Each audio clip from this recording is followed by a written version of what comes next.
Gracias en México porque siempre hubo ese apoyo siguiendo mi carrera.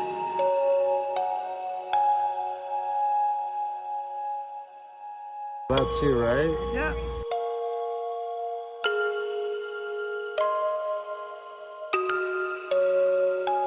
Valenzuela is the best. He's the greatest, and I think everybody here has.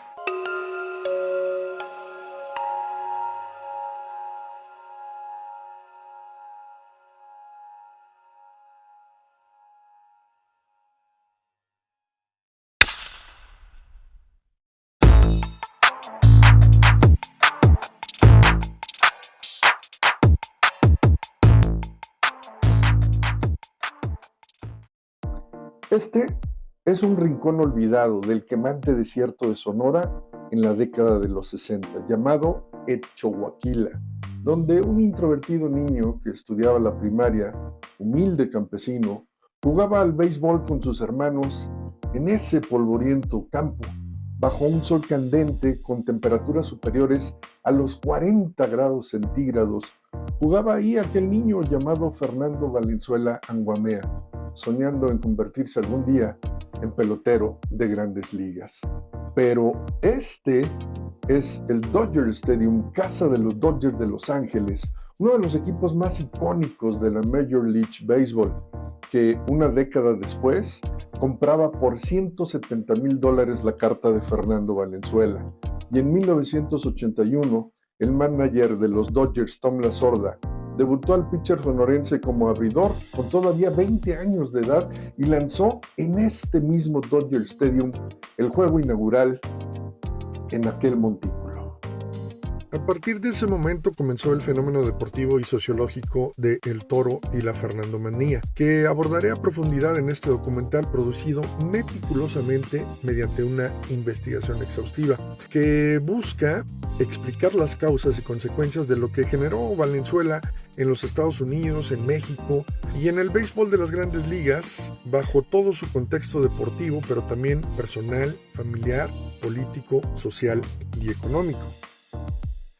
Quédate conmigo porque esta es la historia jamás contada de cómo Fernando pasó del desierto a la gloria, de un campo de tierra a ese césped sagrado en el Dodger Stadium, de cómo creció en la humildad hasta alcanzar la riqueza, de cómo pasó de la timidez a la fama y de la depresión al éxito.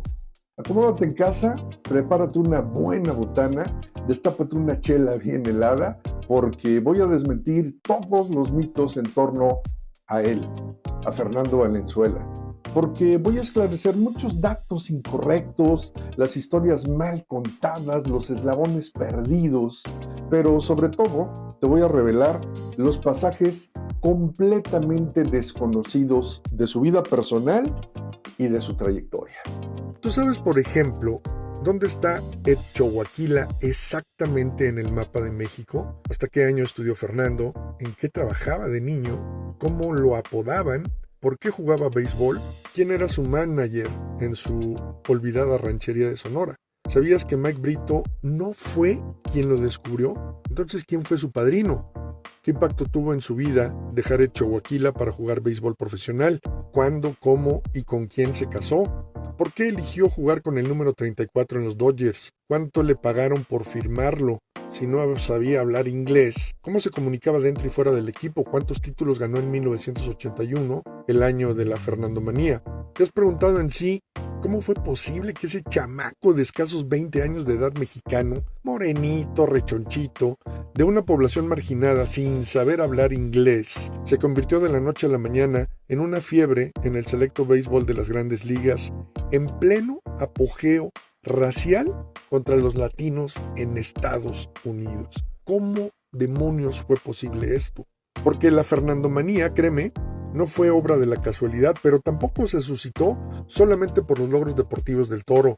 Se ha hablado muy poco de ese contexto político y económico que lo rodeó a su llegada a Los Ángeles. Hay múltiples factores que se fueron mezclando, desde que los Dodgers de Brooklyn se mudaron a Los Ángeles hasta la construcción del Dodger Stadium, desde el por qué los Dodgers buscaron fervientemente la contratación de un pelotero mexicano en 1979 hasta la llegada de Valenzuela, provocando ese fenómeno sociológico. Se narra que todo Estados Unidos lo amaba, pero en realidad había un sector que no lo hacía. ¿Sabías que el furor por ver a Fernando en 1981 llegó hasta la propia Casa Blanca? Por cierto, ¿cuánto costaba la casa en la que vivía Valenzuela? ¿A cuánto asciende su fortuna? Como puedes ver, son tantos y tan abundantes los datos que desconocemos de Fernando, que los irás descubriendo conforme transcurra el documental, que consta de 25 increíbles episodios, donde te aseguro aprenderás en cada uno de ellos datos fascinantes e inéditos sobre la vida jamás contada de Fernando el Toro Valenzuela. Comenzamos.